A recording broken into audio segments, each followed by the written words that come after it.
সুষ্ঠু নির্বাচনের মাধ্যমে জনগণের হাতে ক্ষমতা ফিরিয়ে দেওয়া জরুরি বলে মন্তব্য করেছেন বিএনপির স্থায়ী কমিটির সদস্য নজরুল ইসলাম খান।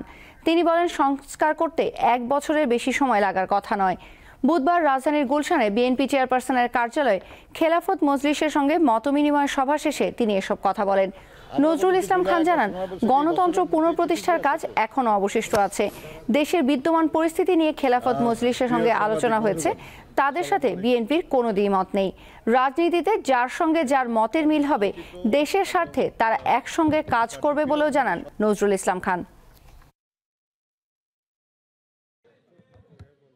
যেসব সংস্কার প্রয়োজন, গুরুত্বপূর্ণ, এই সংস্কারগুলো তো আমরাও চাচ্ছি এবং সেটা যত দ্রুত সম্ভব। এটাকে ঝুলিয়ে রাখা ঠিক হবে না। এটা সংস্কারগুলি করে একটা নির্বাচনের আয়োজন করা, এবং খেলাফত মজলিসের পক্ষ থেকে বলা হয়েছে যে এই কাজটা করার জন্য এই বছরের বেশি সময় লাগার কোনো দরকার নেই।